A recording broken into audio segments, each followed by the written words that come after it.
Greetings, YouTube. Hello, hello. Good to everybody. Oh my goodness. Not here. Here. All right. Much better.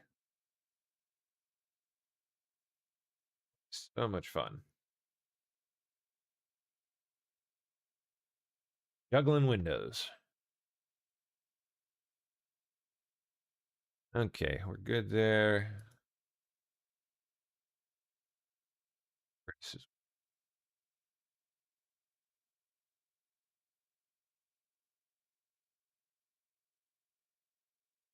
And I suppose I better pop out my friends on. I can see. Yeah. Probably ought to do.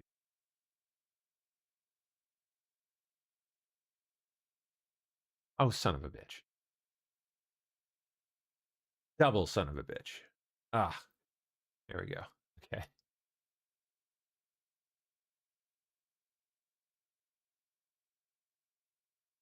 There we are.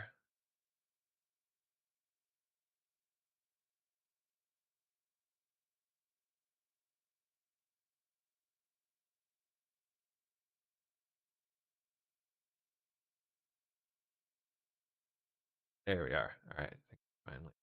Finally good. All right, let me see if I have anything.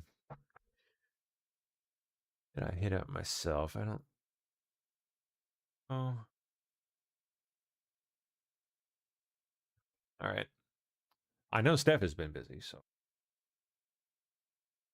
Is he really? Barron Trump is 20 years old today. Happy B-Day. Happy B-Day, Barron. That's pretty cool. Oh, goody. Gumdrops. We got lots to look at today. Ready. Very nice.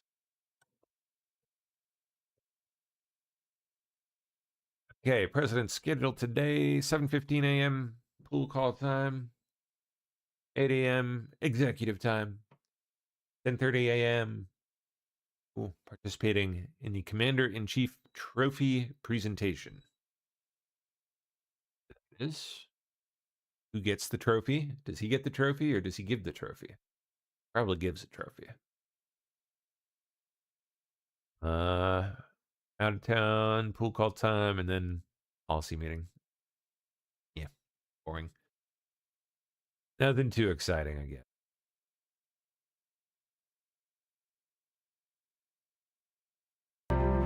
Well, thank you very much, everybody. It's great to have you, and we have a very special person, just won a tremendous election in a record-setting fashion, so you have something in common. We have a very fine relationship, and we're going to be talking about trade and many other things. We've become friends, and I'm very proud of the job you've done. It's not easy. Thank you for inviting me to the White House today. Thank you. I firmly believe that it is only you, Donald, who can achieve peace across the world. I look forward to Donald. having a discussion on how we can cooperate to make our two nations, both Japan and the United States, stronger and more prosperous. Japanese love Donald. Ladies and gentlemen, the President of the United States and the Prime Minister of Japan. Nice. Did a dinner with her. Oh, nice. They got up for some further remarks. I missed all that. Of the friendship. Mostly her. Looks like. Little him. Frontiers of what is possible between our near 桜の木が満開間近、そして100年以上なんですけども、この桜の木ですね、これを生きている証、象徴であると思います。And this year we're honored to receive an additional 250 cherry trees, and they're very big, beautiful trees from the great people of Japan in recognition of America's 250th anniversary. And they will remind every future generation of our timeless bond, and they'll be planted near and around the Washington Monument, and it's going to be something very special. They've already started the planting, but it's 250 beautiful specimen trees, and we'll get you over here. We'll check them out after they're planted. We'll get you back. でまた今年はアメリカ建国250周年記念ということで、日本からさらに250本の桜の木を寄付していただいています。これは未来の世代にも永遠の私たちの絆を思い起こさせるでしょう。Of commerce between our two countries, we've always recognized that despite obvious differences, we share a great deal in common. また日米なんでその通称ことが言えます。Both of our civilizations have been defined and propelled by proud cultures deeply committed to excellence, hard work, and pushing the frontiers of what is possible. That's why in every field, human endeavors from so many different sides of the planet, from medicine to music, from art to engineering, you find that Americans and Japanese are leading the way, always leading the way. また日米の文明なんですけども、共通するというものは私たちというやめないという芸術。These shared traits and values have transcended every trial, history, and you look no matter where you go, you see this, and ultimately made our nations into strong allies and very close friends. Our partnership has made both the United States and Japan stronger, freer, and more successful than virtually any other nation on the planet. And under the leadership of the Prime Minister and myself, I know we will soon make that partnership even stronger and better than ever before. We have that relationship, and actually it started quite a while ago. また私たちが共通する特性というものは、私たちが経験してきた試練をも乗り越えられるほどのものでした。だからこそ私たちの同盟はさらに強く、また緊密な関係を今構築できているわけです。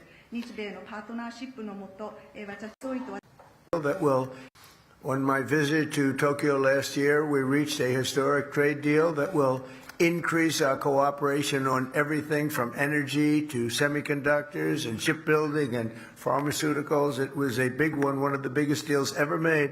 The United States is also encouraged to see the steps the Prime Minister is taking to expand her country's commitment to its own security and defense, and buying a lot of our defense equipment, I'm happy to tell you. また、昨年私が東京を訪問した際に大きな取引を日本と交わしました。ここでエネルギー、半導体、造船、医療に関して協力を拡大するという、最も大きな取引でありました。またそれに加えて今、日本が取り組んでいる、高市総理が取り組んでいることを購入していることにも、嬉しく思っております。So just to close up with the commitment of the leaders and the biggest leaders in the country, some of the most successful people in the country politically and business-wise, and all of the partners in the room, the United States and Japan can be an unstoppable force for freedom, security, and progress for our countries and for the entire world to look up to. So let us stand together with the strength and dignity, purpose. Let us keep our people safe, our nations prospering, and our alliance flourishing for many, many generations to come. And with that, I'd just like to thank the Prime Minister. This is a spectacular woman, and it's an honor to have you with us at the White House. Thank you.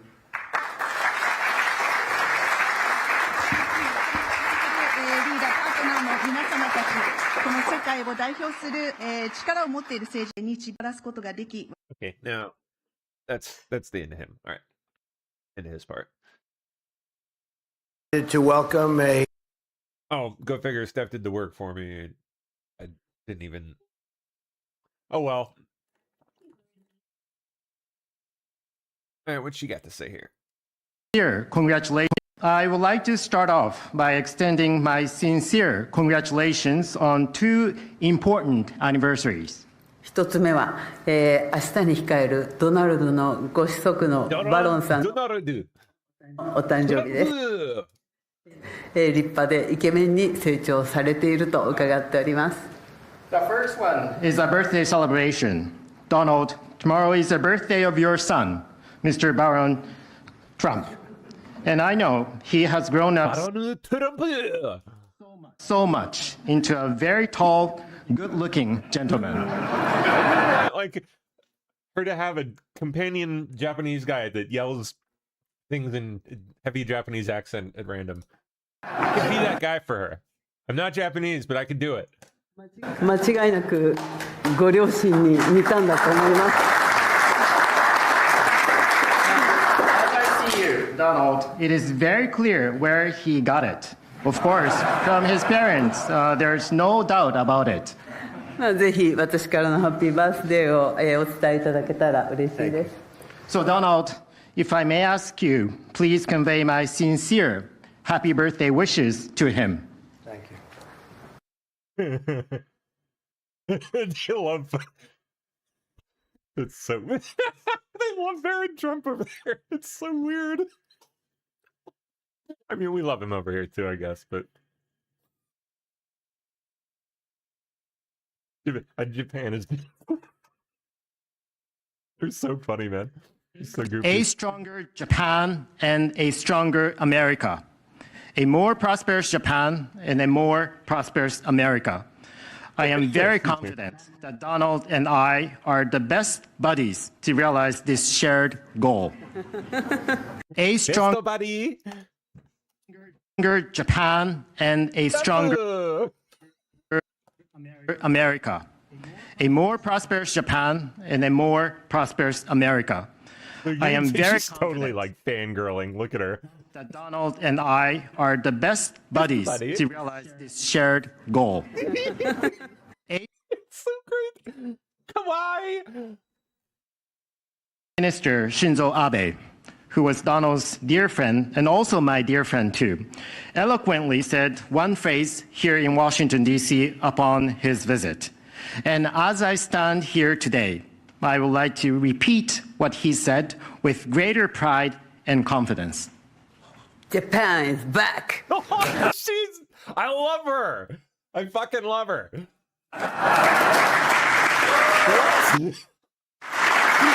What? She's back!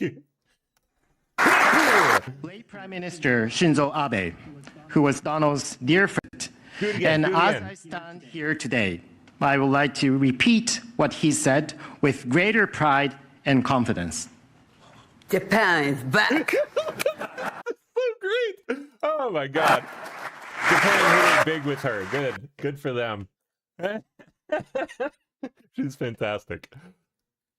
She's tiny. Like, look how tiny she is, too. It's so funny. Pardon me. Suck that tea down. Anthropic meets with House Homeland Security behind closed doors. Oh.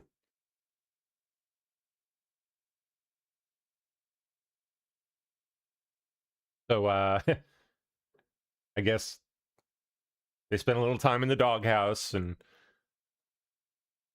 now they're feeling a little sheepish. Coming back to daddy for some allowance money. Yeah.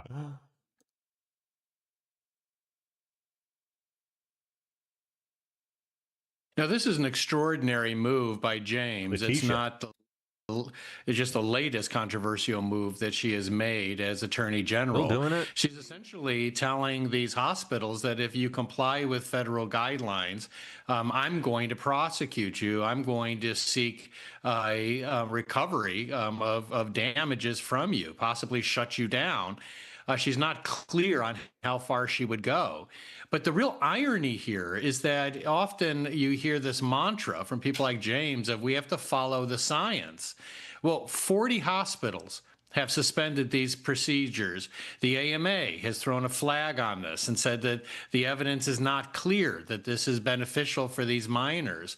The Society of Plastic Surgeons opposes these procedures.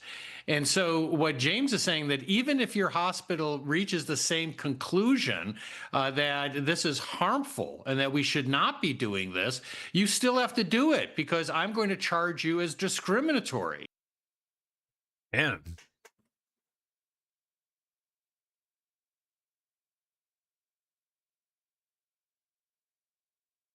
She'd kind of been laying low lately. Maybe she thinks it's safe now. Safe to, to do her whatever the fuck that is. Extraordinary move by I don't even know. Senate is in session today, continuing debate on Save America Act Expected test vote on DHS. Expected to fail. Of course. Need 60. Ain't happening. China's control over U.S. drug supply. Oh. Hopefully, weakening. Hopefully the grip is loosening. America's medicine supply chain is at risk. Roughly 90% of drugs that Americans use daily run through Chinese-controlled inputs. One way or another, even if the drug itself isn't made there, like the components are, it's crazy. The issue like and the materials that are used to make it, the chemicals that are bind in various goofy ways make the end product. A lot of they just end up coming from China. It's disgusting. Public hearing Wednesday. NTD's Melina Weisskopf Shithole labs. Takeaways. In the last 5 years, China went from 0 to 48% of large global pharmaceutical licensing deals. Damn. Chairman of the Select Committee on the CCP emphasized that for most of American history, medicines were made in our country or made somewhere we trusted. Yeah. But that's no longer true, and it's a problem many Americans are unaware of. Witnesses emphasized today that this didn't happen naturally through market forces. It was an intentional design by the Chinese Communist Party. They don't look at it as a business enterprise. I believe they look at it as a strategic asset that they can use to leverage against us. So the cost of production is irrelevant to them. They'll work to drive anybody out of business if they have to. Patrick Cashman is the last remaining U.S.-based manufacturer of amoxicillin, the most commonly prescribed antibiotics. Through decades of Chinese state subsidies and low environmental standards, the CCP drove Western competitors out of the market. The goal, to put Western countries in a bind. In a conflict scenario or even a targeted export restriction, Americans are going to die because of this. I want this committee to understand that this hearing is not about the supply chain vulnerabilities we've already accepted, as serious as those are. It's about where China's going next. The question at the front and center, how can the U.S. increase access to crucial medicines and protect Americans from the CCP leveraging public health in its unrestricted warfare against the U.S.? What are the top targeted actions we should take right now to reduce our dependence on China for essential medicines that patients rely on every day? Full onshoring of those medicines, including figuring out ways to make the key starting materials here, either chemically or using synthetic biology, is the way to do this. The witnesses emphasized that the keys to moving toward loosening China's grip on our medicine supply involve investment in domestic manufacturers and working with allies. Reporting from Washington, D.C., Melina Weisskopf, NTD News.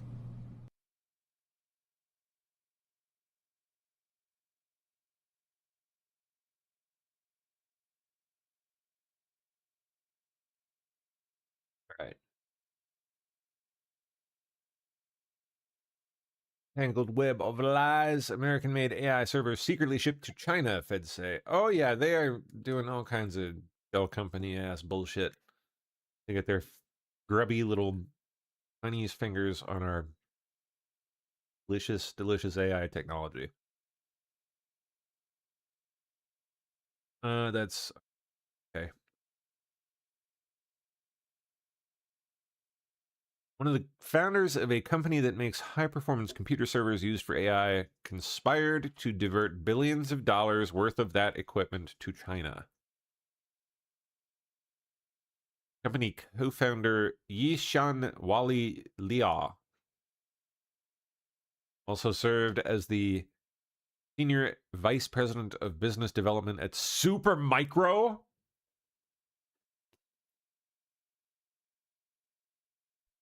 Whoa. Holy cow, dude. That's a big deal. Supermicro is like the biggest of the big. That's crazy, dude. What?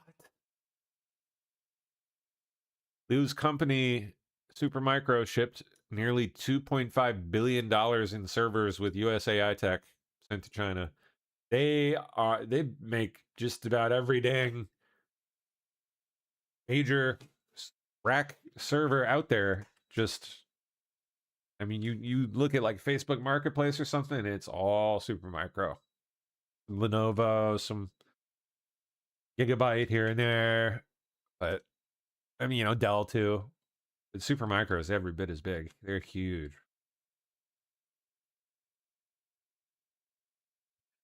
And yeah, they make a lot of the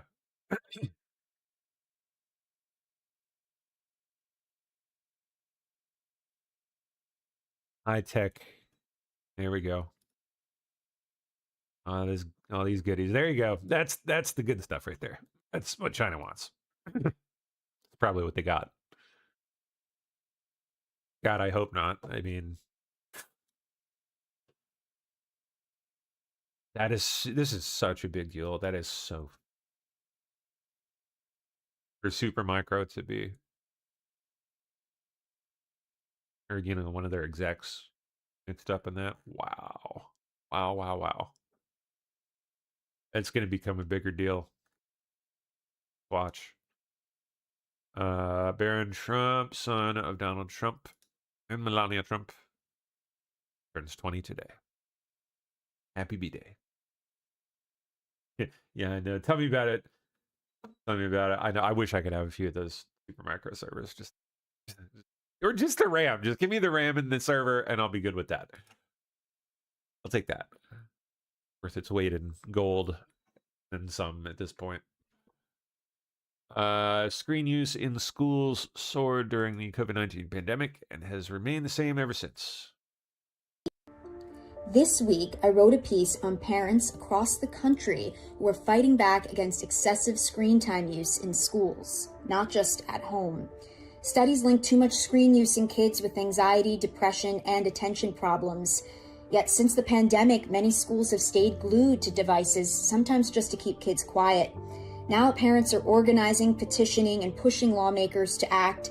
Several states have already introduced limits. The question is, are schools finally ready to listen?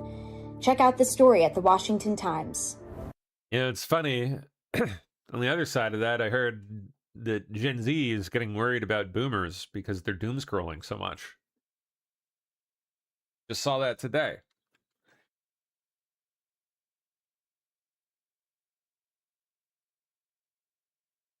Where was it?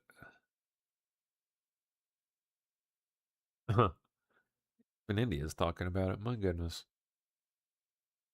Studies show doom scrolling is growing amongst boomers, leaving grandchildren concerned. That's because doom scrolling is growing among, well, just about everybody. I think I'm not sure about this, but I'm just guessing. I think the only demographic it's either already decreasing among or probably will be soon is my generation and Gen X. Elder millennials and Gen X. We're tired of this shit. Been mixed up in it as long as it's ever existed, and we're sick of it.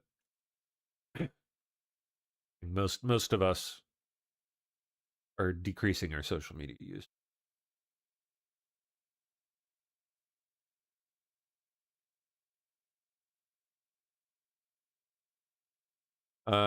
Let's see. I certainly am. I'm increasing other technology use, but social media, oh no. Iran executed 3 men, including a 19-year-old wrestling champion in Tehran for their alleged role in anti-government protests. 2 others were convicted in connection with violence. Iranian state media reports a 19-year-old wrestling champion was executed in Tehran for his alleged role in anti-government protests. Authorities say he and 2 others were convicted in connection with violence during January unrest. The regime is thought to have killed nearly 7,000 people in those protests, with thousands more deaths being investigated. Human rights groups condemned the executions, calling the trial unfair and based on forced confessions. Amnesty International estimates that more than 30 people face the death penalty for protesting, including 2 17-year-olds.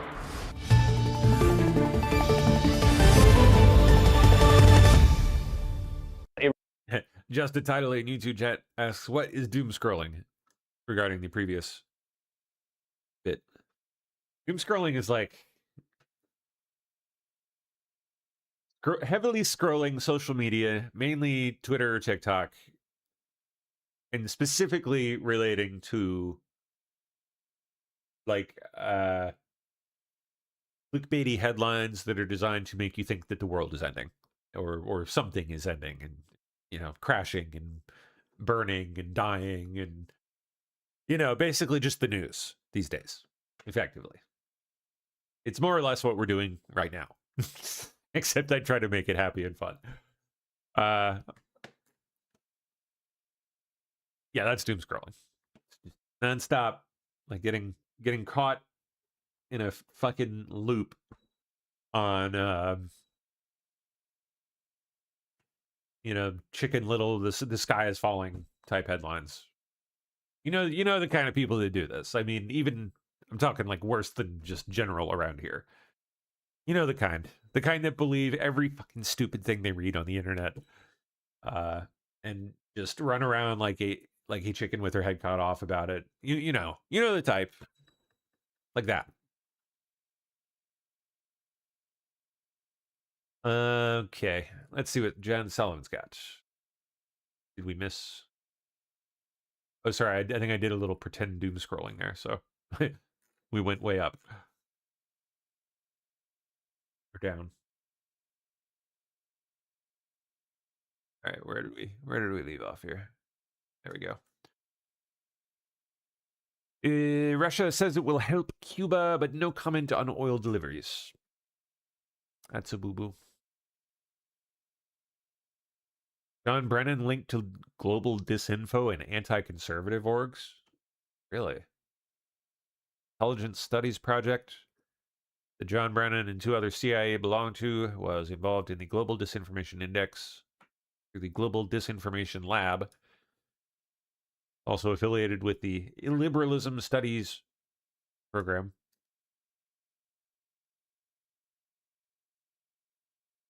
Part of this network is the LBJ School of Affairs, Public Affairs, pardon. LBJ is where John Brennan, Paul Pope, and Stephen Slick run the Intelligence Studies program. Interesting. Cranking out a bunch of little minions like themselves. This Global Disinfo Lab co-founders Ryan Williams and Kirill Avramov are from LBJ. Wow. Ryan Williams headed up the Global Disinformation Lab's Project Evergreen. Evergreen, huh? Project Evergreen. Where they used a policy research project team from the LBJ School of Public Affairs to write a database of global policy responses to disinformation. A playbook.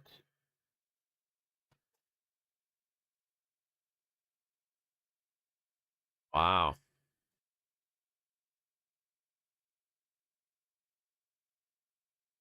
Not surprised.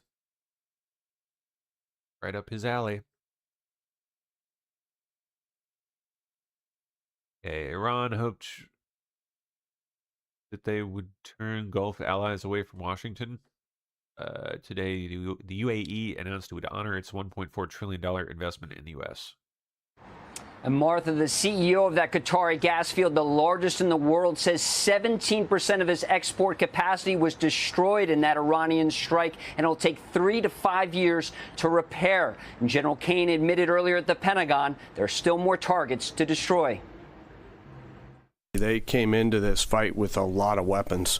This is why we continue to be as aggressive and assertive as we can against their ballistic missile capability, both their medium-range, ballistic-range missile capabilities. So we are continuing to hunt and find them and kill them, and we will continue to do so. So they still retain some capability.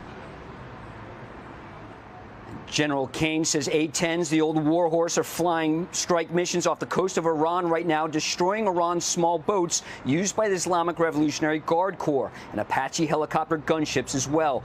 He also said U.S. jets are now flying deeper into Iran, flying further east. It's worth noting, Martha, that Iran was hitting oil facilities across the Persian Gulf even before these Israeli strikes. The amount of liquefied natural gas from the Persian Gulf that is shipped to American shores is effectively zero. The U.S. is now the the largest LNG exporter in the world. Your next guest will speak to that. Iran's foreign minister posting on X in part, quote, "Our response to Israel's attack on our infrastructure employed fraction of our power. The only reason for restraint was respect for requested de-escalation."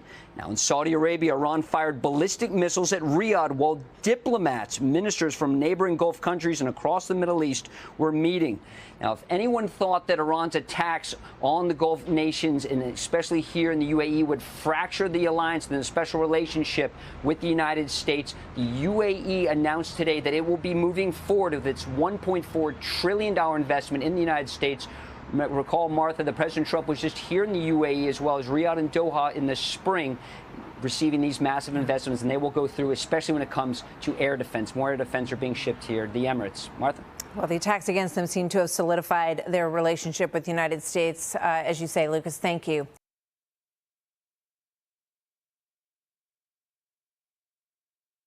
White House unveils its first national AI framework, pushes Congress to act.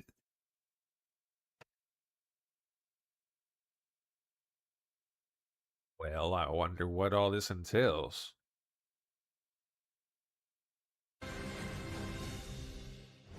Tonight, I'm pleased to announce that I have negotiated the new rate. That's gotta be older, right?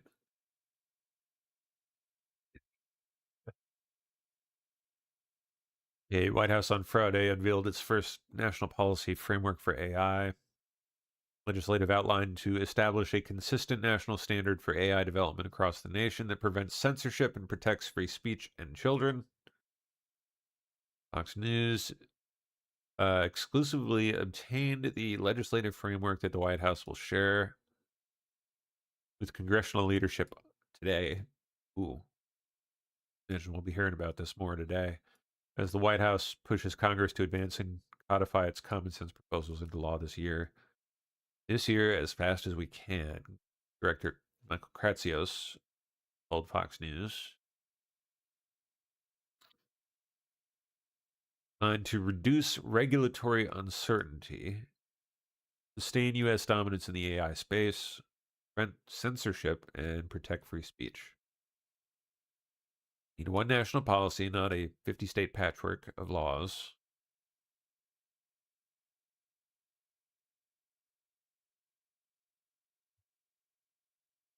Hills, the contents.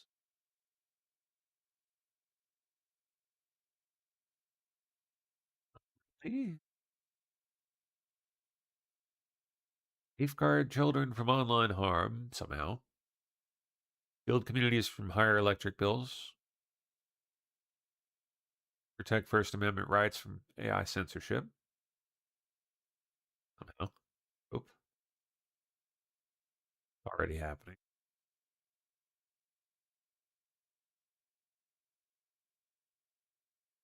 Well, I'm assuming we'll hear the details here today as Congress goes and learns about it.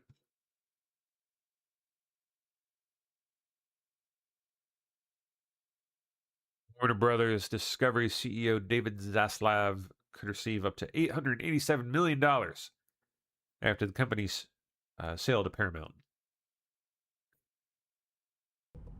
From roiled energy markets to robo-taxi tie-ups, this is the week in numbers. While Uber is planning to invest up to, $1.25 billion in electric vehicle maker Rivian. Was how much benchmark Brent crude was on track to rise by this week. That's after Iran hit oil and gas facilities in the Gulf states, forcing production to be shut. Energy prices steadied on Friday as leading European nations and Japan offered to join efforts to secure safe passage for ships through the Strait of Hormuz, and the US outlined moves to boost oil supply. $887 million is the amount Warner Brothers Discovery chief executive David Zaslav will likely receive. He's already consistently ranked among America's highest-paid CEOs, and now is likely to receive one of the richest golden parachutes on record. Wow. Warner Brothers Discovery last month agreed to be acquired by Paramount Skydance in a $110 billion deal. ending a high-stakes battle over the storied Hollywood studio against rival bidder Netflix. $1 trillion is the revenue opportunity NVIDIA sees for its AI chip sales through 2027. That's a big jump from the $500 billion. Oh yeah, it's going to double every year. Or Just earlier. watch. We are back in Moore's Law. Blackwell territory. and Rubin chips and then through some. 2026. At the GTC Developer Conference in San Jose, California, CEO Jensen Huang unveiled a new CPU and an AI system built on Grok. $600 billion in annual sales is how much Amazon CEO Andy Jassy says its Amazon Web Services could achieve. Kim Jong-un sits atop a battle tank during war drills, joined by his daughter. Wow. 김정은 동지께서는 전술 연습이 끝난 후 신용 추격 탱크의 전투적 성능을 Gotta get it ready to lead, man. 요리하시면서 다음과 같은 교내를 피력하셔. The deep vein thrombosis probably is going to do him in pretty soon. 신용 추격 탱크에는 우리식의 장갑 무기 체계 기술이 집성되어 있다. 우리가 특별한 힘을 기울인 신용 추격 탱크의 핵심 기술. Gotta get the young one ready. Push her out of the nest, you know. Into the tank. French Navy, along with UK allies, seizes tanker Dana from Russia's Shadow Fleet. Suspected of flying a false flag in the Western Mediterranean. Major update to the XAI recommendation algorithm rolling out next week. Oh, wow, it's gotten shittier every time. Oh, joy. This is what everyone says. Every time. Every time. It just gets worse and worse and worse and worse and worse. Except for the fact that I haven't seen this moron in months. That part has been great. Now, what he's doing there now, it's the first time I've seen his ass pop up in forever.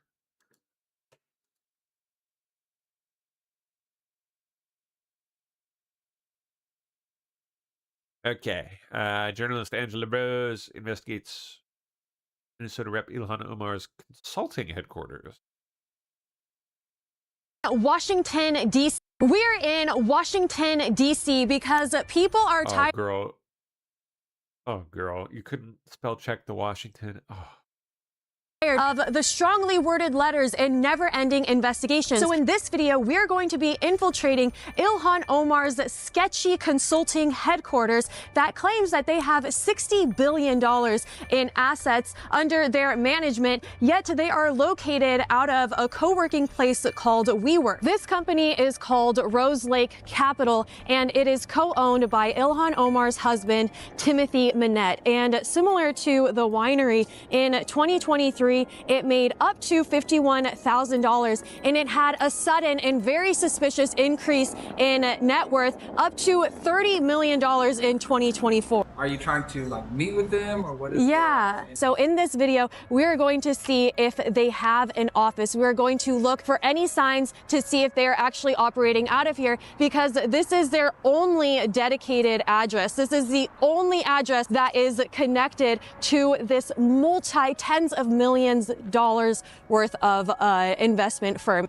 Alex? Is there an Alex? It took visiting this place to realize that Tim Minette also had E Street Group registered at this WeWork place. And by the end of this video, you will find out how they made $3 million. Spoiler alert, it was super illegal. All right, guys, we are in and one step closer to uncovering this $30 million mystery. I went up to the little tablet and I started to search their directory, and nothing came up for Rose Lake Capital, nor for Tim or his business partner, Will Haler. And even if those people weren't on there, it is very strange that Rose Lake Capital, investments, nothing was showing up for those key terms. So I'm going to try my hardest to look for any clues or signs that an office could be operating here. It is very normal to put your business sign on the door. I walked by every single office in this building, and everyone has their logos proudly displayed on the wall. well. I asked around for Rose Lake Capital and people were not familiar with it. I looked at every logo and Rose Lake Capital did not have an office here. That means they are using it exclusively for mailing or just for meeting spaces. Despite being such a large company, you would think that they would have teams and entire infrastructures or even an entire suite on Wall Street. In fact, if Rose Lake Capital wanted to grow, being here would be a great opportunity as it would open them up to so many potential clients. I did find one pretty strange looking office here though. District of Columbia Democratic Party. Interesting. It's like the only desk that's like a complete and utter mess. Blind Americans and Goldilocks Planet. We already exposed Ilhan Omar's winery for not having a physical location or any way to purchase wines online, despite them having a very high net worth of $5 million. But this right here is massive because this is where a majority of their net worth comes from. $30 million of a company working out of this co-working space. I'm already starting to see a lot of correlations like we did with the winery. For example, Rose Lake Capital has very, very little public information. They're very secretive, despite saying that they want to have a website that gives an accessible experience online for investors and the general public. Yet that is just complete BS because on their website, they don't have links to anything besides the terms and services and a LinkedIn profile that is no longer active. And when you click on the contact form, that page has also been removed. It really feels like it's chasing after the wind because you cannot find any information about any clients that they have ever had online. And so you would think there'd be something for them at their headquarters. I'm going to give you a spoiler alert. This company doesn't even exist anymore. And they changed its name to Rose Lake. And when that company owed $403,000 in back taxes, they also shut it down. Dear Ethics Committee, that. Jeez, man.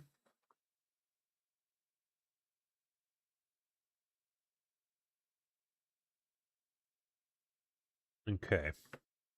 Oh yeah, Bannon's back in this AI something or other. I don't know what I think about that just yet. Not just him that's behind it. It's a lot of people, including some sketchy people. Okay, the book is called Code Red. It is the left, the right, China, and the race to control artificial intelligence. Is by Winton Hall, is a long-term colleague of Peter Schweizer, myself, I don't know, 10, 15, 20 years, one of the best researchers out there, a brilliant writer. In the introduction to his book, which is kind of going off as an airburst over Washington, D.C. right now, he quotes Sam Altman. After thousands of years of compounding scientific discovery and technological progress, we have figured out how to melt sand, add some impurities, arrange it with astonishing precision at extraordinarily tiny scale into computer chips, run energy through it, and end up with systems capable of creating increasingly capable artificial intelligence. This may turn out to be the most consequential fact about all of human history so far. And as we've said on the show many times, it is a predicate to the singularity. And at the singularity, on this side, you have Homo sapien, and on the other side, you have Homo sapien 1.5, 2.0, don't know. Winton Hall, why is this book right now causing, so, you know, you've got Blackburn, you've got Cotton, you've got Rick Scott, you've got so many people that are commenting on this book, lead story in Breitbart. Why is this book, given everything that's going on, why is this book right now causing a firestorm on Capitol Hill, sir? Because he paid a really good marketer to do it for him. That's why. Well, Steve, it's because they can't get being honest here, okay? I'm just going to be honest. That's why. Away with this line. It's not because, you know, super special. It's because he paid a good marketer. That AI is just a tool. It's political power. And you have seen ahead of this curve, you and Joe Allen, for years. I wish we had more people like you in the movement talking about this. Everybody needs to understand AI is the axis upon which all policies are about to spin. Okay, whether you're talking about education, you're talking about the ability to educate or indoctrinate, whether you're talking about to erase or create jobs, or whether you're talking about how to bring somebody alive or dead off a battlefield. This is it, and they know it. And so what has happened is we're exposing what the reality is in all of their different ruses that they have pulled. The one that right now is smashed a hornet's nest right now that you're talking about. So one of the things I did was a very comprehensive analysis of all of the different LLMs, and specifically Google Gemini and their deep research. And I asked it to take the 100 current senators, assess if Hold on.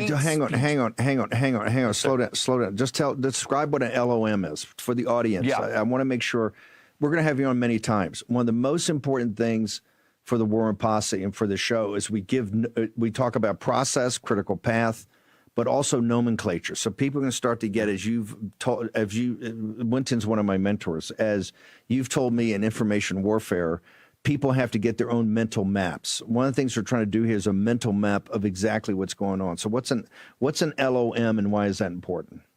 Brilliant. LLM is large language model. This is like your chatbot when you hear people talk about like ChatGPT.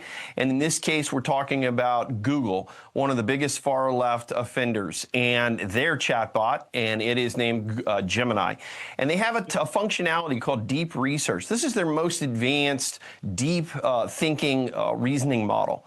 And you simply asked it to compile 100 U.S. senators' public statements and assess who has violated their hate speech policies, quote unquote. Okay. And what it returned was a 3,400 word granular report. This is not like just a little blip, okay? And it was essentially a full-scale candidate attack generator against Republicans. The findings, 7 U.S. senators, all Republican, are hate speech violators. And funny enough, as Joe Allen talks about hallucinations in AI, meaning made-up BS that sounds very confident, they also threw in Vice President Vance and Secretary of State Rubio as well. The 7 that they named were Senator Tuberville, Cotton, Blackburn, Haggerty, Scott, Hyde-Smith, and Hawley, and then they threw in the others. And this, what people have to understand, this is not just getting something wrong. Okay, this is actually weaponizing election political information against one side exclusively. And here's why this is infuriating. Everybody in the War Room Posse, all Americans, our tax dollars go to the tunes of billions of dollars in contracts to Google. And yet they have anathematized against half of the nation's values and beliefs. That's outrageous. And I'll tell you another thing and why it's outrageous. In the AI action plan from President Trump, 2025, just a few months ago, he, as one of his core pillars, says we cannot have ideologically biased AI systems, and if there are, they should not get federal procurements. Amen to that, Mr. President. Great leadership on that point. He's exactly right, and that's exactly what is happening right here. And so what has just happened in the last 24 hours, Senator Scott, Senator Blackburn, Senator Cotton have all come out on this code red bombshell revelation of the Google Gemini scandal with this, and they have issued statements because they have been smeared by Google AI. And I'm sure going to get statements from the others as well. But, you know, this is something you saw coming years ago. That's why you and Joe Allen set up, you know, this information. But the conservative movement has got to start really focusing on the power of AI as political power, because that's what it is. Go. I want to go back. Because you say in the book, I'm not here to get you up to speed on artificial intelligence and all because, you know, Elon says, and we had a clip yesterday with Joe Allen when I did an hour with him, that he goes to bed, and when he goes to bed, there's a huge, as he's going to bed, they're reporting to him, there are huge developments in AI. He goes to sleep, he wakes up 5-6 hours later, there's more developments in AI. It's accelerating at an accelerating rate, and those guys are the accelerationists. But you actually, and the reason this book's so important, you're saying, hey, in the fog of war, I'm going to cut through all of that and say that this is a race for pure raw power. Yes, wealth beyond what Croesus thought, but this is a direct grab for power, not just geopolitically with China, which you get into, but here in the United States. What do you mean by that? We often think and talk about AI in technological terms, and I think that's important. I know that you and Joe Allen do great reporting on the updates on the studies, and I think that's really important. This book has 80 pages of endnotes, over 850 endnotes. But what I say from the jump is this. Look, this is a politics book about AI. No one has really looked singularly through that lens since we've been in a post-ChatGPT world. And if once you start to understand who is Sam Altman, what are his political donations? What is his history in policy efforts? What about Dario Amodei? What about Mustafa Suleyman? What about any of these tech billionaire left-leaning AI architects? And here's what you start to realize. They're not hiding it anymore. They're not hiding their political agenda. Okay. In fact, Mustafa Suleyman says, quote, technology is political and they cannot be divorced. And you know what? I think you and I and the rest of the War Room Posse agrees with that. And it's time that we start realizing what the agenda is. Let me give you one quick example that I think is so important. Okay, we talk about job displacement and the fear around AI. Job displacement is very real. We know the disruptions are coming. But I want you to understand the political mindset of these folks. In 2016, a young man went on a blog and he said, I want to do the first biggest longitudinal study. I want to give everybody $1,000 a month and just see what they'll do with it. We know this, of course, is Universal Basic Income, UBI, right? And he said he thinks that in the future, technology may require this. And he put $60 million. Okay, $60 million. Largest, most expensive UBI study in American history over many years. The results were a little bit mixed bag, but then he said why he wanted to do it. He said that I think it will be in the future silly that we ever thought that people should have to work for their food and to fear not being able to eat, and otherwise known as the Protestant work ethic that built free market capitalism. That young man's name was Sam Altman. That year was 2016. ChatGPT came out in November of 2022. He was thinking about wealth global redistribution and UBI almost 6 years before he unleashed ChatGPT. We have wow. Interesting. to know who these people are. We have to understand their policy agenda, and we got to get ready. When you talk about President Trump is trying to be at the forefront of this, but he said the other day, hey, all this AI that's been used in Iran to, he says, look, they're a disinformation country, and all this AI that's coming up. He did write this executive order. And this executive order, essentially, he wants no state authority whatsoever. You've seen Ron DeSantis leading this fight in Florida.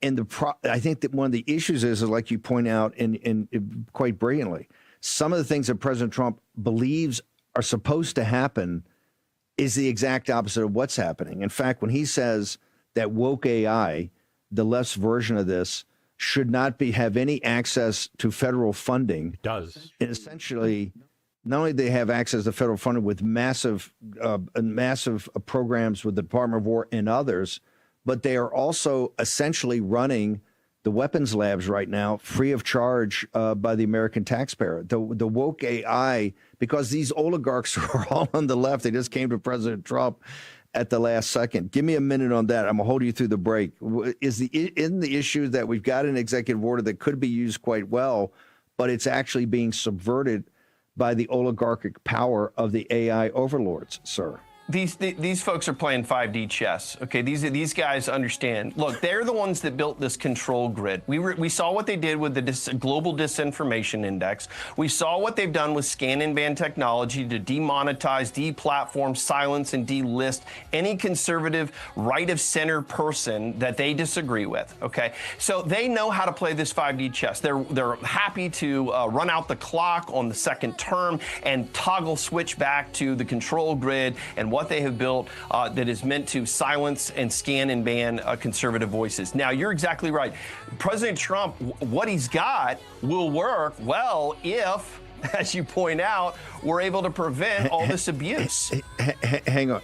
Hang on. I'm going to hold you. We're going to get to the punchline in the next segment. Cool about the Chinese Communist Party. I'm going to hold you through the break, but I just got a simple question.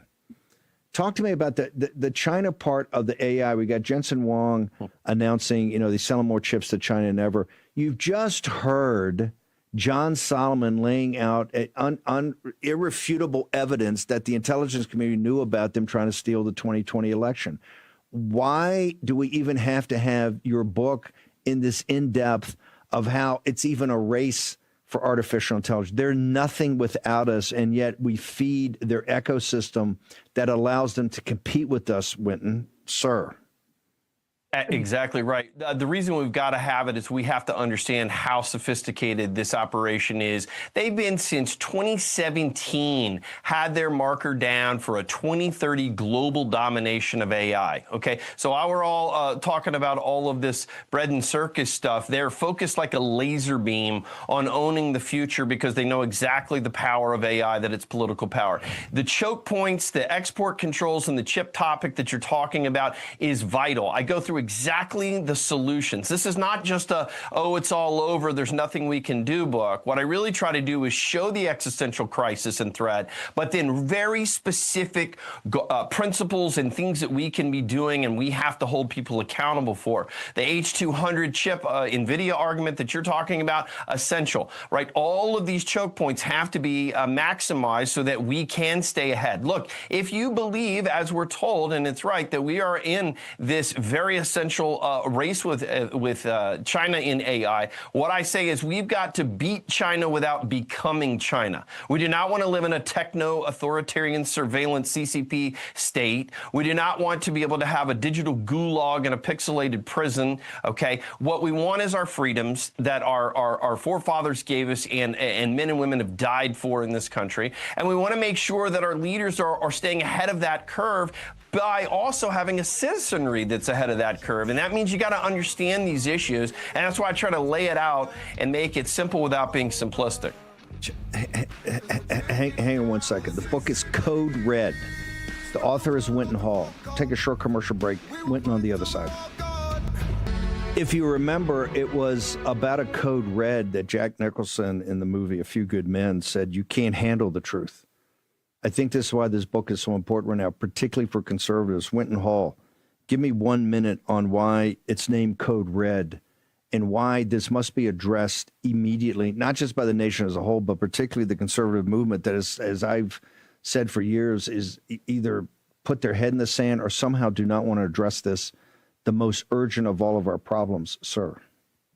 I remember years ago, Steve, when you explained to me that Brexit was going to revolutionize things, and nobody was even talking about it or thinking about it. And for 5 years on this program with this audience and Joe Allen and a host of others that you're working with, saw around the curve. And that's this moment we are in. The reason it's titled Code Red, it's a double meaning.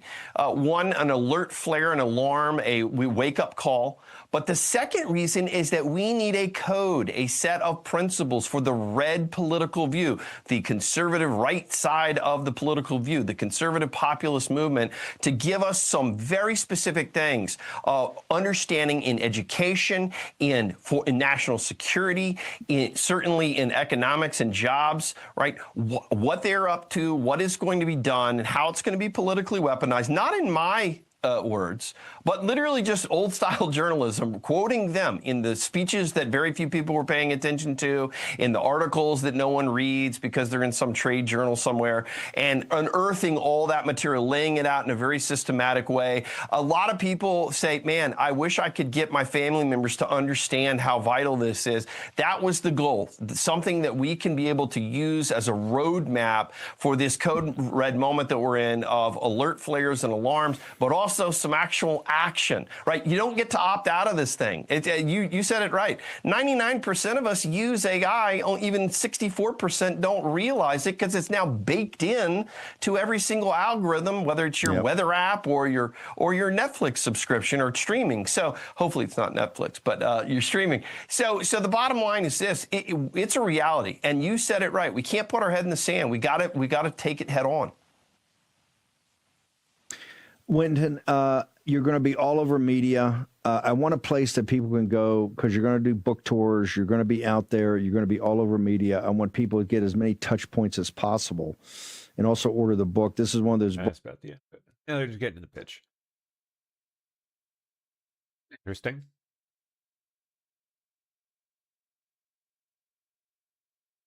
Code Red. Left to right, China in the race to control AI. Probably worth a read. CBS, excuse me, went full Nick Shirley on Gavin Newsom's California CBS, storming up to one single building in Los Angeles with 89 hospice offices. Oh, so they're actually doing their job, huh?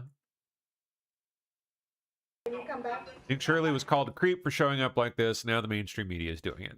Yeah, because they know if they don't, they're going to end up looking like retards. They already do. Their only way out.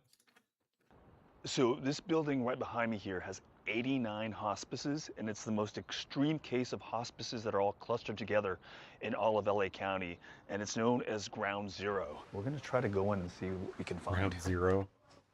Home Health Agency, hospice. Oh, disgusting. Just looking at this directory, you can see dozens of hospice agencies coming up. So inside the lobby, there's a directory with a long list of hospice agencies, and the building's owner talked to us. We got a and lot he of told old me people, my friends, but not that many.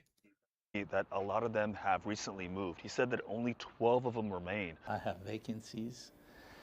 Tenant would come in as long as they're legit. Yeah. They have valid things that we need. Mm-hmm. I rent.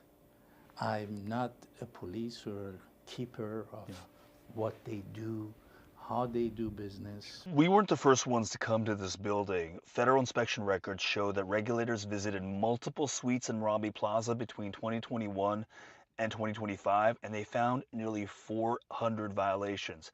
Now, the owner told me Medicare officials came to his building years ago, specifically looking for hospice agencies. He let them come in and do their thing, and he said that everyone cooperated and that the business owners didn't really seem that concerned. Some patient advocates say there's another explanation, which is that some might just be ghost hospices that only exist on paper, bill Medicare for services that they don't ever actually provide. Now, back in 2022, the California auditor came out with this scathing report on hospice fraud, and they came up with a list of about 6 potential warning signs for potential fraud.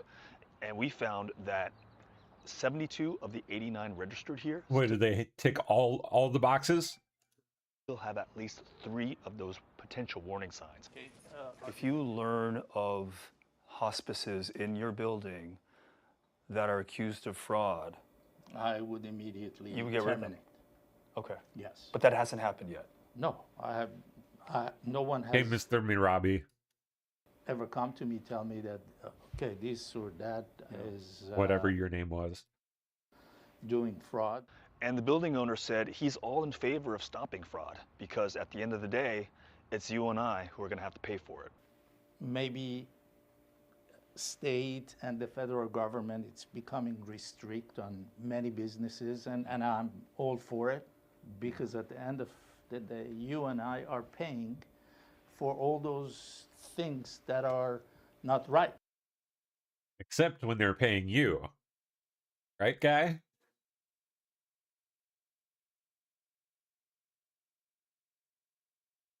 Nexstar secures merger with Tegna after FCC and DOJ approval. More mergers, huh? Tesla Terafab chip factory plans and difficulty. Oh, there's Jensen. Elon Musk recently announced Tesla's Terafab project, a plan to build what he envisions as the world's largest semiconductor fabrication plant. And already, experts are warning Elon just how much he's underestimating the difficulty. In fact, even NVIDIA CEO Jensen Huang has publicly warned Musk against underestimating the challenge, saying it's not just build a plant, but the engineering, the science, and the artistry of doing what TSMC does for a living. There's a reason they basically have a cartel and have been able to hold it for decades. is extremely hard. Huang went further, telling reporters that matching TSMC's semiconductor capabilities is, quote, virtually impossible. To put the Terafab ambition in perspective, TSMC, at least on a short-term basis, but if anyone can do it, it's probably him. Long-term. And boy, would that be nice for us.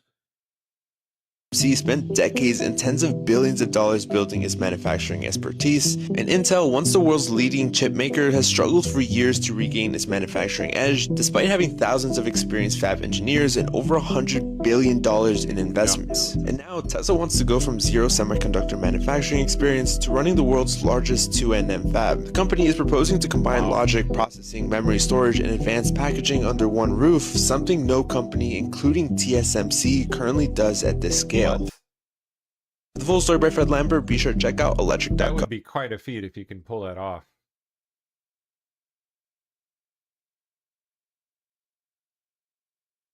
How long will it take for vessels to be able to move safely through the Strait of Hormuz?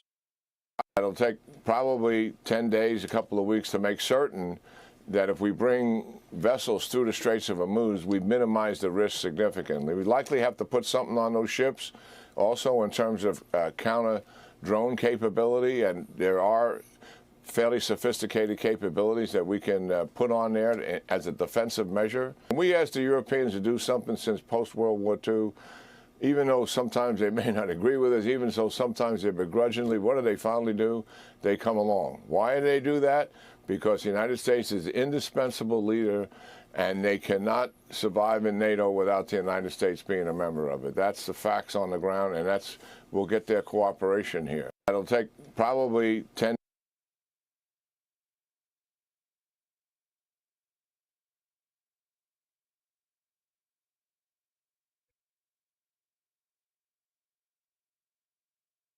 U.S. Air Force B-52 Stratofortress bombers and B-1B Lancer heavy bombers just took off in Fairford, UK, en route to unleash fire and fury. Oh boy. God, I just love the frickin' B-1. Plane. Look at this thing. Look at that. Look at that.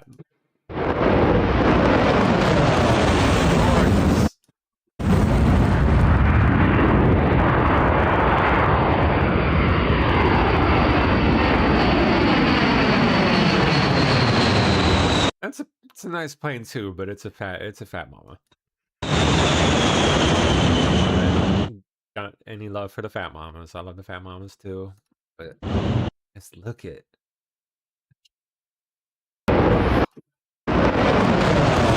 Give me that.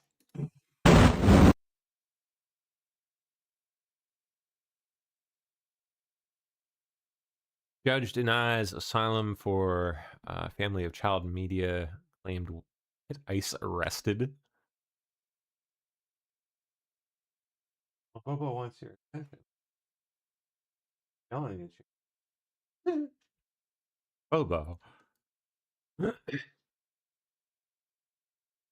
Yeah, they arrested a 5-year-old. Sure, okay.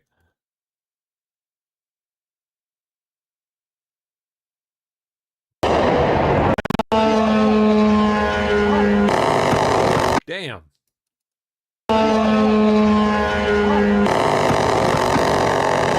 That's an honor. It's done. Okay. Energy Secretary Chris Wright has declared that only President Trump possesses the ability to enact meaningful permitting reform. Permitting for what? I think there's a possibility that can be done. Again, this is a unique thing about President Trump that I believe he can bring together a coalition from both parties to support permitting reform so that you can get things done just quicker in this country. If we can't build big infrastructure in a reasonable time frame in the United States, we're kind of stuck where we are today. That's not the American way. We're about building things quickly, driving progress, and bringing the American people new jobs and lower costs. Yeah. But that means you have to be able to build. I think there's a possibility that can be done. Again, this is a unique thing about President Trump that I believe he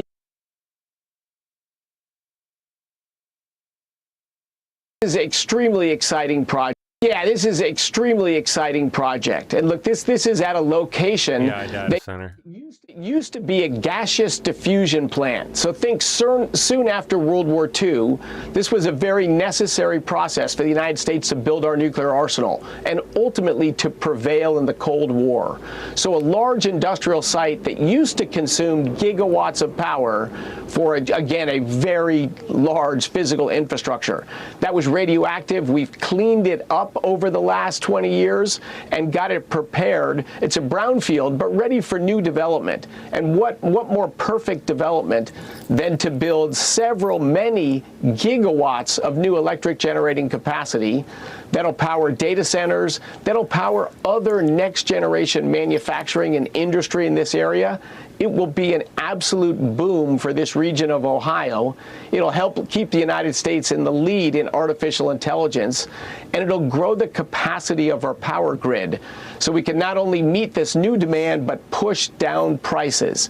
That's what we need to push down prices in our country, is instead of the closing of power plants that were celebrated in the Biden administration, we're going to celebrate the construction of new power plants.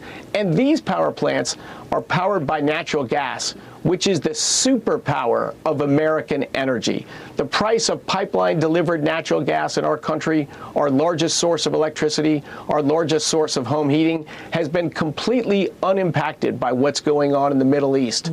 That's part of the magic of American natural gas. And I guess. Okay, Department of Education Secretary Linda McMahon announces agreement with U.S. Treasury Department to start collecting student loan debt. The loan payment program. Let's start there. What is going on with the loan payment program? This was a priority of Joe Biden to just forget all loans that people have already taken out. Where are we today?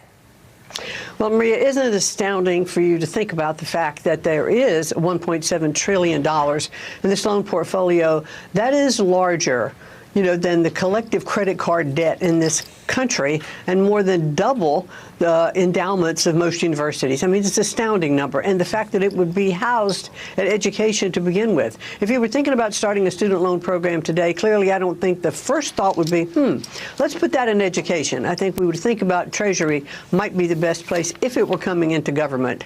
And so this agreement that we have signed with Treasury is really a great co-administrative program between Ed and Treasury for loan collection. The Biden administration absolutely continued to confuse it. There were 7 to 9 programs out there, either for repayment or loan forgiveness. And so what we had is a whole system of people not repaying their loans. So now we need to get back into the business of collecting the money that is owed, to the taxpayers of the federal government. And this is going to be an incredible partnership for us to have at Treasury.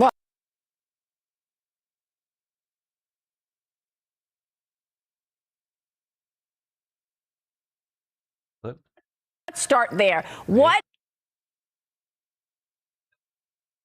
Okay, California Republican Rep. Young Kim is filing legislation to codify President Trump's anti-fraud task force in direct defiance of Newsom.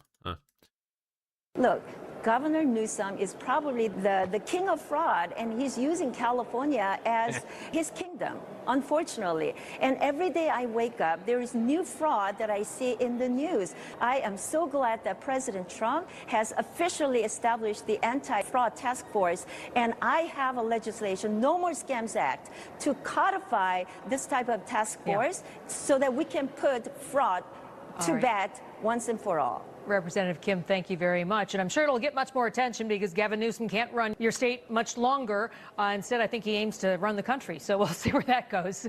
Thank you. Look, Governor Newsom is probably the king of fraud. Yeah, I don't know why I'm roboting.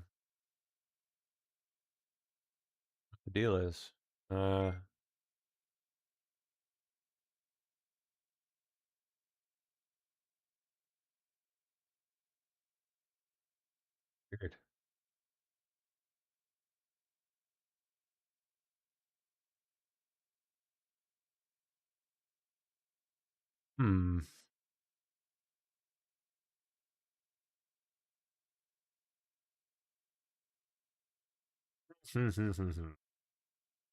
Yeah, I don't have anything eating up any network bandwidth other than OBS. Doing it. All right. Well, hopefully it stops.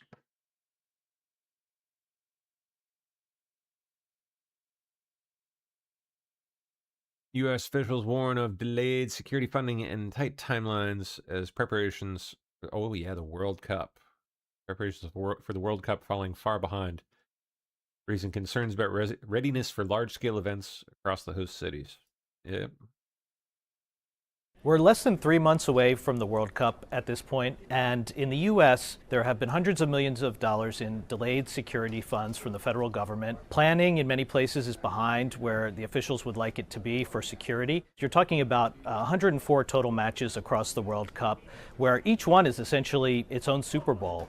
And it's not just what's happening in the stadium, and we're talking about tens of thousands of fans, but also these side fan events that themselves can have thousands of people. And all of this combined creates kind of a huge security challenge for the cities and the stadiums that are hosting these events. And they've been dependent on federal funds that have been stalled for months. DHS had said that that money would be delivered to them by January 30th at the latest. That date came and went, but the whole process of getting it out to the contractors who will actually secure these games could take months at a minimum, and it will be an extremely tight timeline from what officials say to get everything in place in time for the games. We have reviewed intelligence reports from various states and from the federal government that in one case had cited a threat online that had raised the idea of attacking rail infrastructure both in the U.S. and in Canada on the West Coast.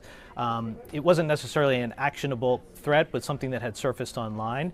That's just one example of the sort of chatter they're hearing and things that they're looking for and trying to be prepared for. That said, these localities, they're excited to do it. There are concerns about security, but I haven't heard of any officials involved saying that they think that they would cancel a match because the federal funding is late or that the security concerns outweigh going forward with it. Just that they're worried about getting everything in place after this delay in federal funding.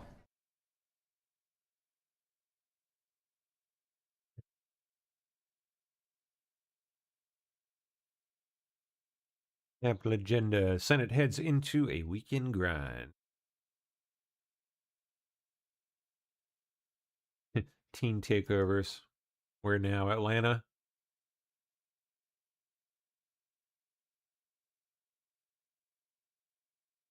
Weekend. The officers have a message for young people that are thinking about showing up. Oh, that these message things is are so ridiculous. Don't do it. Good Day's Mark Tagner shows us how police are vowing to put an end to these teen takeovers. He joins us live this morning from the Beltline. Mark, good morning. Yeah, good morning, guys. The Beltline, the location of the last of these teen takeovers, and law enforcement all over the metro area say they are banding together to make sure one doesn't happen here this weekend or anywhere else. These takeovers need to stop. They need to come to an end. They're causing chaos and violence, and we want the public to be safe. Law enforcement vows to put an end to teen takeovers. Thursday, Atlanta police joined other agencies saying they have credible information over social media that teen takeovers are planned this weekend. We want you to know, as me and all these folks behind me, we are ready. We are here. These takeovers are not going to happen. Starting in December of last year, young people have been showing up at chosen locations. Police say this isn't about having fun, but rather creating havoc. What we are talking about is criminal activity, and that's not going to be tolerated. The most recent teen takeover happened at the end of February on the Beltline. 13 arrests were made, including felonies. 11 guns seized, one of which had been converted to a fully automatic, and 4 curfew violations written.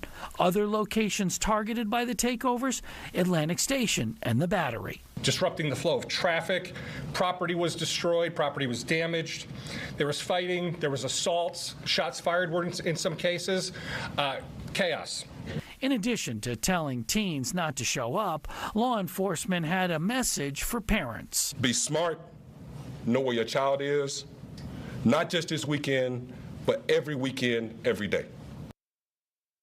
because they don't want your child to ruin his or her future just trying to go out and have a good time. Now, in lieu of doing something like a teen takeover, the city leaders do point out that Atlanta has tons of parks, recreational facilities. You can also go look at the ATL, yearoftheyouth.com for a number of other festivities and things that kids can take part in.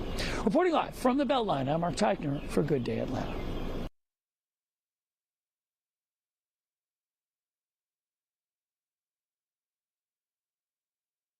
Just youth, doing youth stuff, you know, being kids. Okay. Oh. Police brace for possible teen takeover event at Chesterfield Mall here in Virginia. Saturday, March 21st.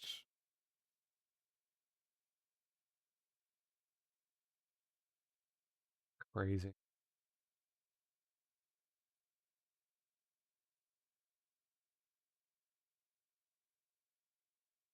Oh, it's going to get bad. Secretary Turner on HUD-Gov's new citizenship verification for federally funded housing. During the Biden administration, his immigration policies were literally non-existent. I mean, it really was a joke when you have tens of millions of people coming across our border illegally, unchecked, unvetted. That made the housing costs go up. It made put a strain on the supply. And so we signed the Qualified Citizens New Proposed Rule to make sure that anybody living in HUD-funded housing is indeed an American citizen or an eligible resident of this country. You know, we have American people that need temporary hand up, people that need housing assistance. Now, we had illegals living inside of HUD-funded housing, taking the space of the American people. Our priority is American people and American people only. And so this Qualified Citizens New Proposed Rule will help us to ensure that Americans are receiving the help that they need. Well, during the Biden administration, his immigration policies were literally... Okay. Hottest March ever. Thermal, California in the Coachella Valley reached 108 degrees on Thursday. Friday morning to you. Welcome back to Fox Weather First. I'm Craig Herrera. And I'm Britta Merwin. Hopefully you're having a great start to your Friday. It is feeling more like a summer Friday than a spring Friday for many folks as we have this historic heat wave out west. Yeah, and today it extends into the plains. More people are going to feel the effects today. Yeah, it's a huge ridge of high pressure. Honestly, this is a weather setup that we would anticipate in the middle of summer. So it makes complete sense that it feels like a summer day out there. We have extreme heat warnings, heat advisories that extend all the way to the Pacific coastline. As we work our way through our Saturday, we're going to expand this, meaning that more Americans will be dealing with the record-breaking heat, and also it will be edging more to the east. So kind of sharing the wealth, so to speak, but unfortunately maybe a pot of gold that we don't want to share with too many folks. No, not at all. First day of spring, and you're like, all right, we're getting right into summer. In fact, these numbers are impressive. When you think about heat, oftentimes you're like, it's hot. It's the Southwest. It's the plains. No, this is significant. We're talking numbers that we don't usually see until about a month or two out. Look at this number. 555 record highs have been set since Wednesday, March 11th, and we're going to set more. And we're not talking about tying them or getting close to them. We're talking about shattering them. Look at this list. It scrolls on and on and on since the 17th. Again, like movie credits, right? You're like, all right, when do we get to the end of the credits? It's going to take some time. In fact, we've got more in the way of places reaching numbers that we haven't seen in March. So when you talk about this type of heat and this long of a period of heat, you have to remember, take care of yourself. Check in on the elderly. Check in on the pets. Make sure everybody's hydrated. And when a lot of people are on spring break, how many of you are trying to get to the parks? You're trying to get to the beaches. We're going to have that forecast coming up in just a bit. In the meantime, we keep going with all these numbers extending all the way from New Mexico to Colorado, Wyoming, Idaho, into portions of eastern Oregon, and certainly all around California as well. Look at this number here. By the way, this is significant. 108 degrees in thermal California yesterday. It's ties the national March record for the hottest day in the month of March. Just put that into your mind, right? It's 108, and that's a per thermal. We've done it twice before, but all these numbers across portions of Southern California getting up to 92 to 105. You look at the bigger picture here and look at places like Winnemucca, 84, Reno, Nevada at 86. High elevation, it doesn't matter. All of this heat is still in place for us. And a place like Tucson, by the way, here's a number for you, Britta. Thursday, you got to 101. It's the earliest 100-degree day on record. First ever 100-degree reading in the month of March. That's how significant this heat wave is. Yeah, you got to find a way to beat that heat. It is a marathon, not a sprint. So let's take a look at.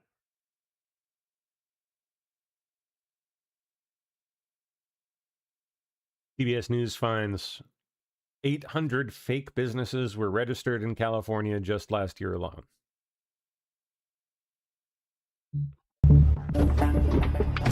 What's the first place? More than 3 million businesses Head west, then turn left. officially registering with the state last year. An elderly care facility. This is supposed to be a construction company. Now we're heading to a spa. But are all of them really open for business? Only doesn't look like elder care. Are they real at all? It's empty. And if they're not, Well, does it look like a construction company? who's really getting the business? So you don't know this person at all?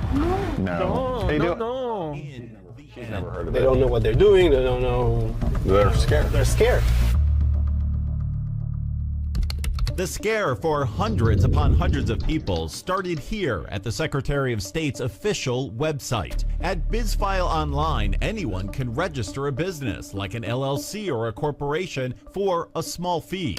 Registering your business with the Secretary of State's office is the first step. The state says it's also the first step in security. Stronger protection from business identity theft and fraud. And on November 6, 2023, that is apparently what Thomas Andrusonis signed up for, taking the first step to incorporate Andrusonis Kitchen and Bath by strongly protecting and registering his business to a North Hills address. Does that look like a kitchen and bath? But when we went there, Let's do it. all we found was this home and confused homeowners. Is your name Andrusonis? Definitely no kitchen and bath place here. And when we went searching for Thomas Andrusonis himself, We go to this house where your business is supposed to be. we found more confusion, now coming from half a world away at his real home in the Netherlands. Do you do kitchens and bathrooms? No, I have no business relating to kitchens or baths. You don't do tile. You don't do design. Not at all. And it's not just So him. we have about 10 places we're going to. Yeah. Every registered builder we checked Okay, so this is a construction company as well. appeared to be a bust. Sitcon Construction. You've never heard of it. She's never heard of it. Every registered senior center was nowhere to be seen. Kraewong? Elder Care? No, you don't know anything about that? Even 3 companies here. It's a lot of businesses for one building. A delivery, a transportation, and a construction company all registered to this one address. That makes sense. Empty. Was nowhere to be found. So your company is hired to verify that these people are real people. Right. While doing that for banks, fraud investigator David Mayman discovered a new trend. Fake businesses, he says, that are all registered in California with one new thing in common. We find a lot of identities associated with former legal immigrants here in the United States. Legal immigrants like Thomas, most who came here for school or work temporarily, but then went back to their home countries. You have a real person with a real identity, with a real social security number, who potentially opened a new bank account, who's no longer here in the country. So for identity theft, this is really gold, isn't it? It's gold. And with those golden IDs, criminals, he says, created more than 800 fraudulent businesses last year alone, all centered here in Southern California, allowing them to do big financial damage. Once you have a business under your name,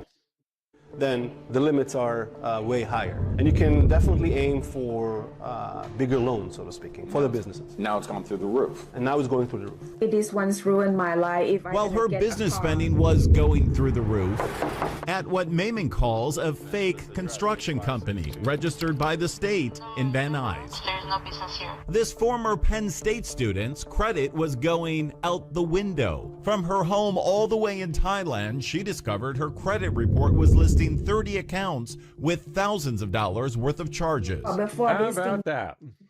happened, my credit score at least 800. Now, what's your credit score now? 419. So your credit score was almost cut in half. Yes, it's a big deal. And I was a bit in disbelief. Thomas couldn't believe that Bank of America filed suit against him for more than $45,000 that he says he never spent. This was very weird to hear, considering that how easily the bank gave out the loan, how easy it was to fake my ID documentation. Yeah, right?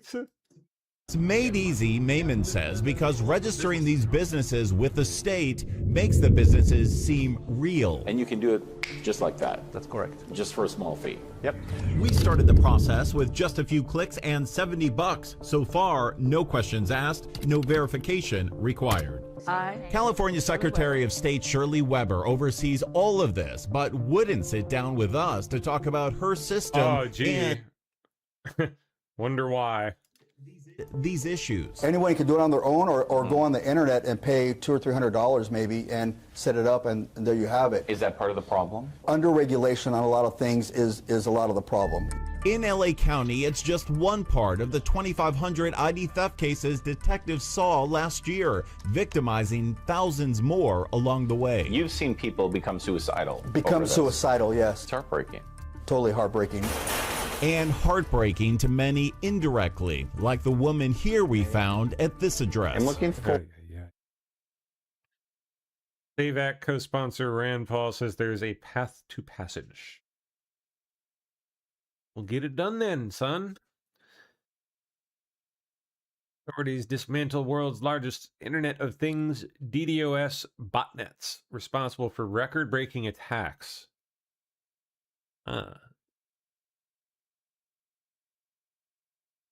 Who is running this bullshit?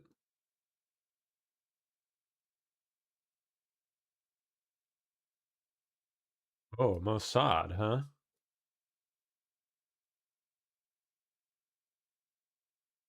Justice Department participated in a court-authorized law enforcement operation today to disrupt command and control infrastructure used by the Isuru, Kimwolf, Jackskid, and Mossad Internet of Things botnets. I don't know if that's like Mossad, or it's just like some people calling themselves the Mossad just for the lulz, or what. Not sure. Interesting, though.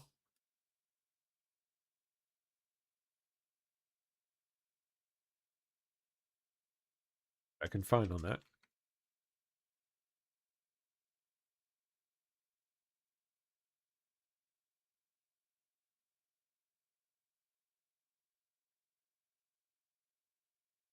That's just the name.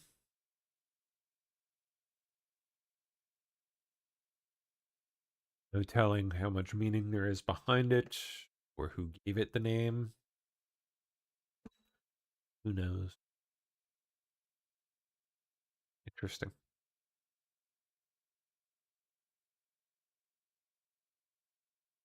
Okay. New York State trooper recovering after patrol car was, whoa, hit from behind during a traffic stop on the thruway. Oh my god, dude. Yo, you alright, Delaney? 7159 New York. Oh my god, he's actually moving? 59, mile marker A, New England. If you can start next available, it's already enough.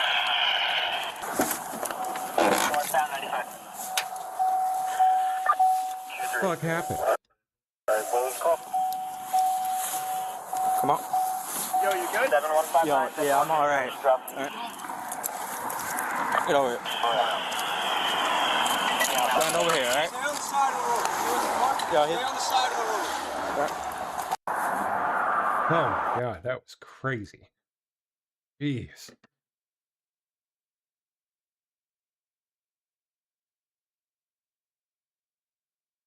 Assistant AG Harmy Dillon reveals the DOJ has helped identify over 300,000 deceased voters on states' rolls.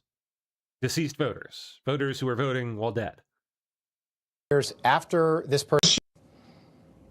She was put back on the rolls, and I verified with that clerk. Can you see if she's active or inactive?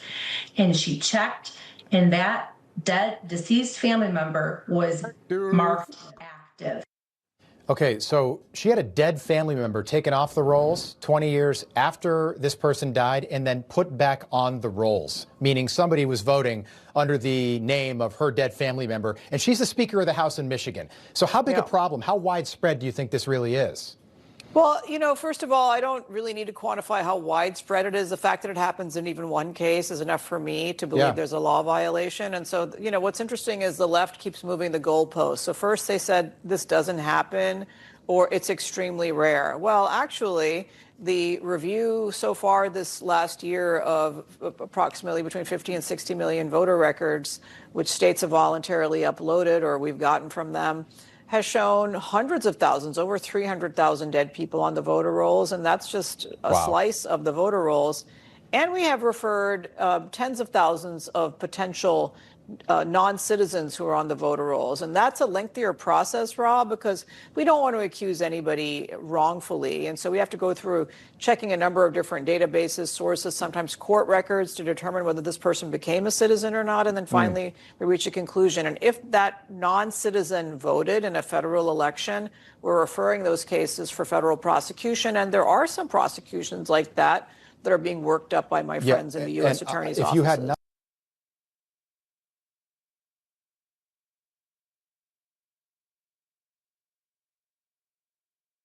French officer has reportedly revealed the location of an aircraft carrier deployed towards the Middle East after publicly registering a run on sports app Strava? I don't know.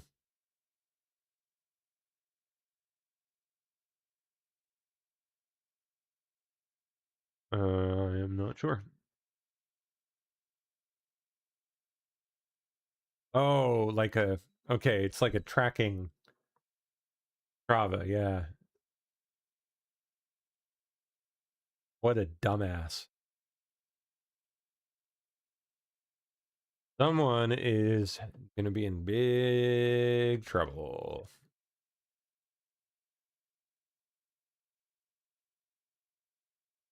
Okay, on September 11th, 2001, George W. Bush is scheduled to have one small group meeting with leaders of the Muslim community. Leaders later described as connected to Muslim Brotherhood-linked networks. The meeting was canceled because of the attacks. No, I'm not... Oh, let's just watch them. Let's see. Let me go back to 9/11, because here's something most Americans don't know. On the morning of September 11th, this is the president's schedule. This is George W. Bush, his schedule. Where is he going to be?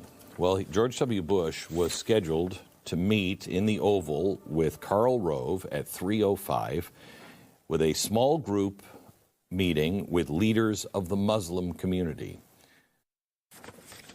Leaders that later were described as connected to the Muslim Brotherhood-linked networks.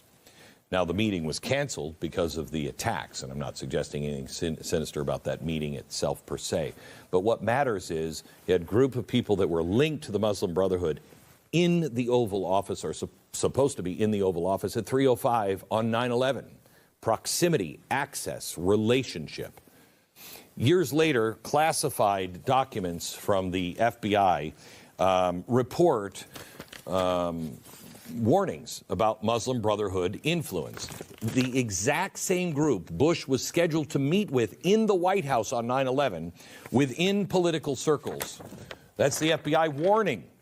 Now think about that. In the immediate aftermath of the worst Islamic terrorist attack in American history, federal investigators were warning about these networks operating here in America, and yet the national focus became almost entirely external. Look at the bombs, look at the airplanes, Afghanistan, Iraq, Al-Qaeda, ISIS, violence, which leaves you a question. If you focus entirely on the violent branch, if we focus entirely on what is happening right now in Iran, What happens and who is watching the strategic branch? Let me take a look back at the chalkboard here. On one side, you have violent extremism. On the other, political Islamists. After 9/11, what did we do? You have military expansion, surveillance programs, foreign wars, drone campaigns. That's what we did after 9/11. But what did we do about political Islam? I'll show you what we did. Nothing. We did nothing about that. A complete blind spot. Because violent extremism is loud. This is quiet. Nobody wants to even think about this. Nobody wants to believe this. Gradualism avoids reaction. If you are designing a long-term strategy, which side would you rather be on?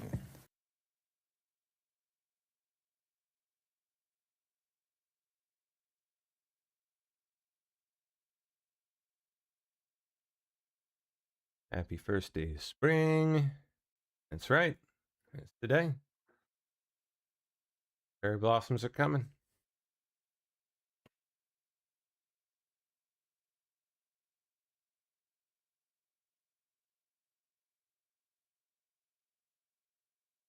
Okay. Iranian missile lands just a few meters from the western wall. Woo. Why? Dang. Yikes. Wow! Oh. Hey, man.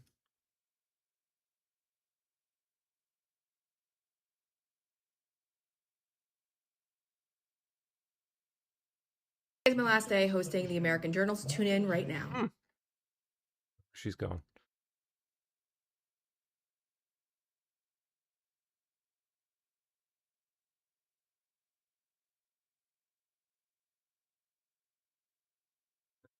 Okay.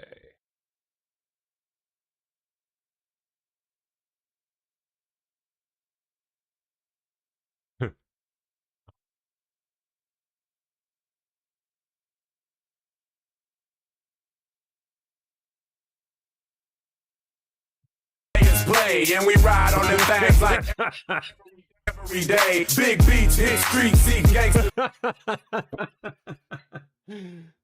Street takeovers in Atlanta.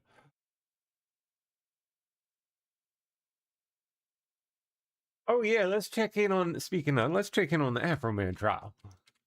How's Afro Man doing? Afro Man will bring it to ya. Afro Man is gonna do ya. Afro Man is gonna screw ya. My proof's on the internet. Brian Newland is a flag. William is a pedophile. If I'm telling folks the truth, how come I have to go to trial? Newland sexting kids, that's true. Now he's stealing my money too. My proof's on the internet. Afro Man will bring it to ya.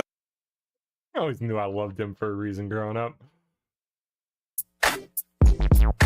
Randy Walters is the son of a bitch. Ooh,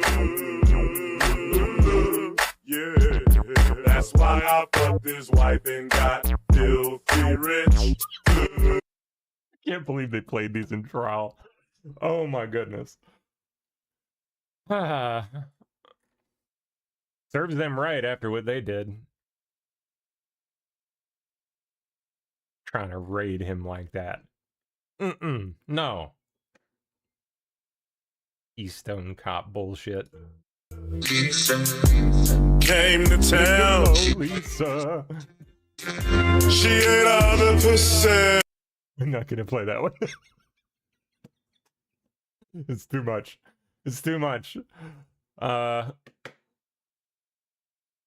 right, anything else? Cop grilled in Afro Man defamation case. Hints he actually doesn't know if rapper had relations with his wife. He doesn't know.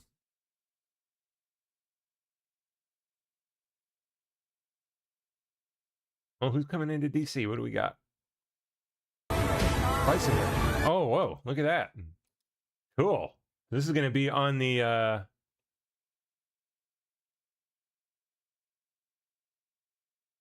Where's it supposed to go? National Mall? Yeah. Graze on the National Mall. That's really cool.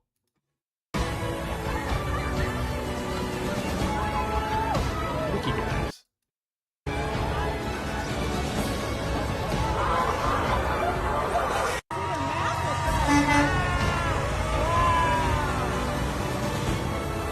Big boys. That's really neat. To go check that out.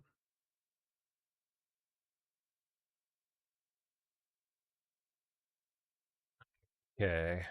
Ooh, MSNBC on. I think we watched this one yesterday. Weissman.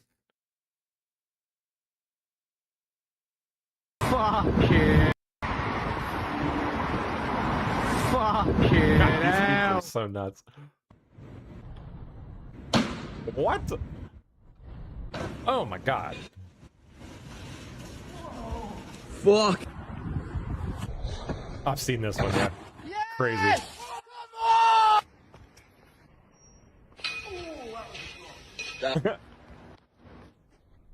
Damn. Yeah. God, these things are. These people just.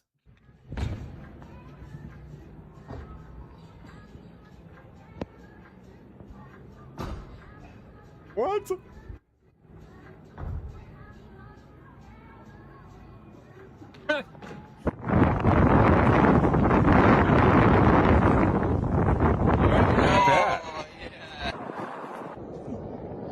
Oh, yes! Oh, my God!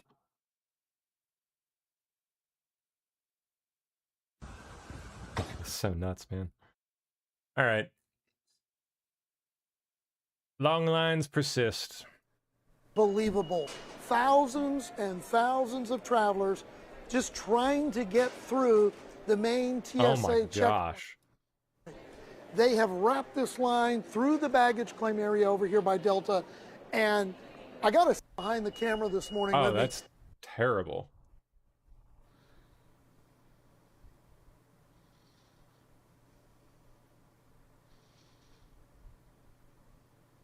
I'd have no idea. I have no Oh, idea. okay.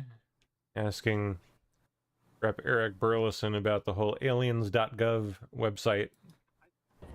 So what's up with this alien.gov? I'd have no idea. I have no idea. I thought it was an interesting pick. Is it? Have you looked into it? Is it true that the White House purchased that? It looks like it, yeah. That's what Haven't even been White there House yet. people are saying. Reporting. I don't know. I don't know firsthand.